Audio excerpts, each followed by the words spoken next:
Now, the point of all this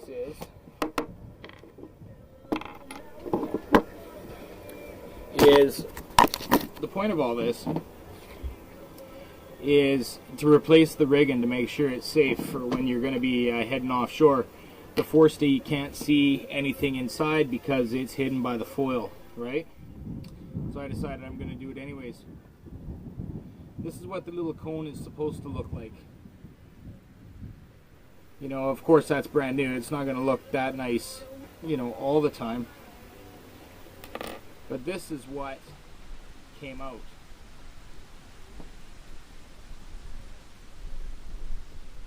Look how destroyed that thing is.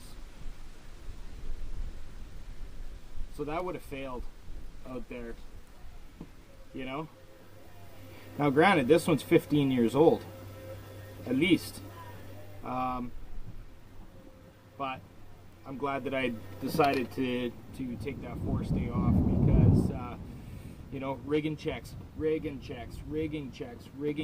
gotta check your rigging. My new Forestay that I just got from Yacht Tech down in Sydney area.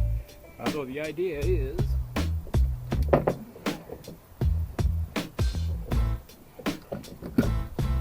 feed that cable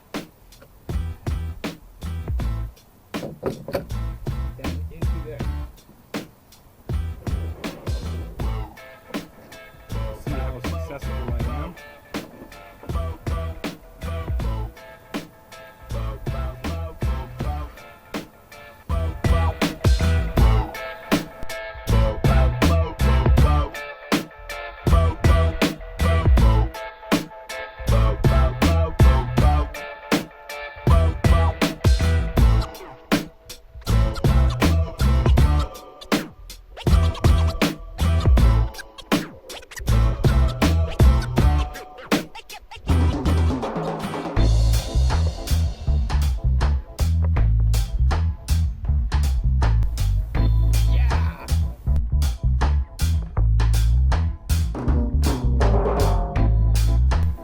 So good.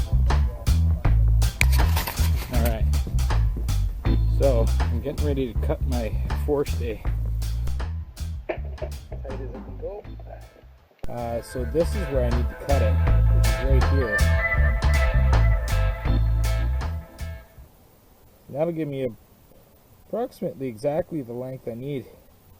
So I'm going to cut it, just make a mark.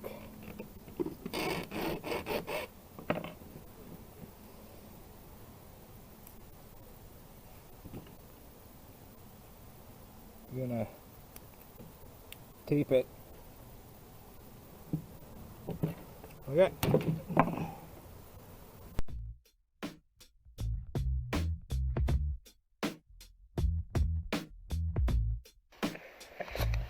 Now tonight, my project for tonight is, since it's getting dark out here, I'm going to take the furling unit all apart and clean up all the grease and the bearings and all that, and get it ready to be remounted here so I can get my Forestay back on and get sailing. It's the longest I've gone without setting sail. It's starting to drive me nuts. But it's hard to do that without a Forestay, isn't it? Who's that? Hey, who's this?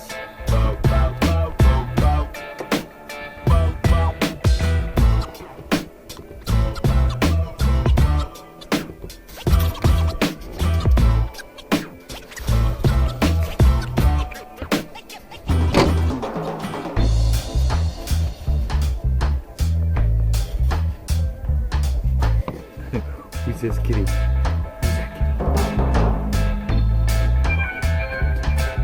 Alright.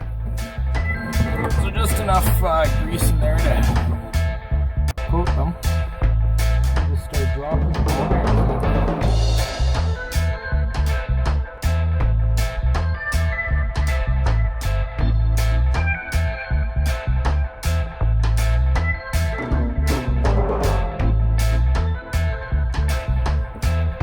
Bearings in there. And once the bearings are in there, it sort of holds it straight.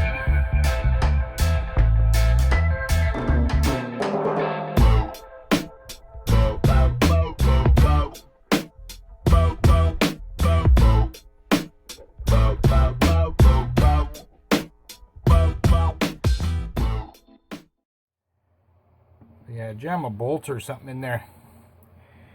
See, what I'm doing is if this is allowed to drop down in, you'll lose all the bearings that you shoved in there.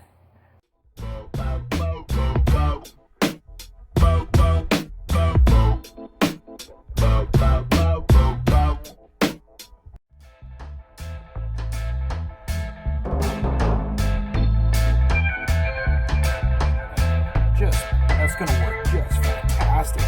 Spins so much better than it did before.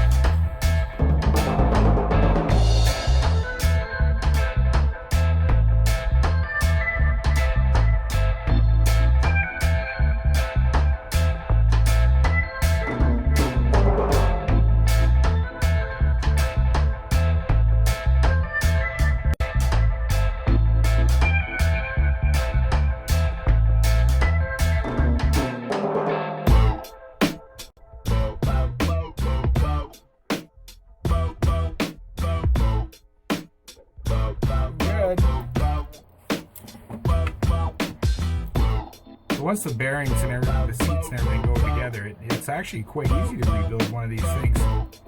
I don't understand why people pay some guy down on a dock 40 or 50 bucks an hour to do something so stupid simple. I really don't.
Bit of lube for the first one.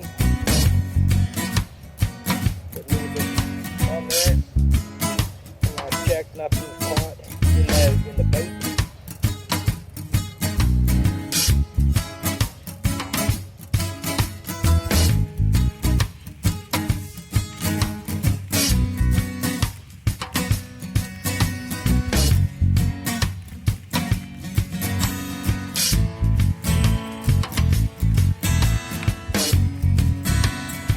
That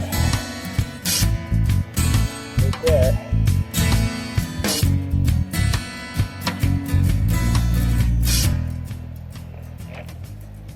a perfect setting.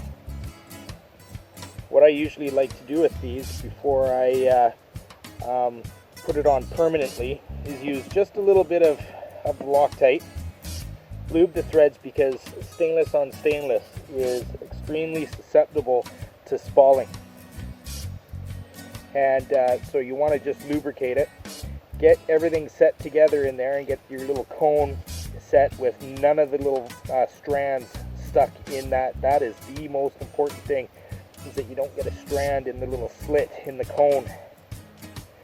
Once you get it all set, sort of push it down, set it, make sure they're all even all the way around. Put this on. I used a little dab of silicone just to keep the little cone inside this piece. And put it on, cinch her down until you feel it suddenly a little bit of a cinch down on it. Take it back off, inspect it.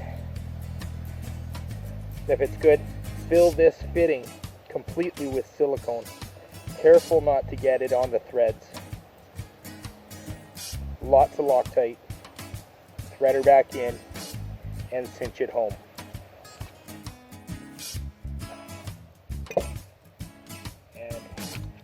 That's good. I'd say that is perfect. So I'll just use this old glove, get rid of all that old Loctite, clean her all up, and there you have her. Back together.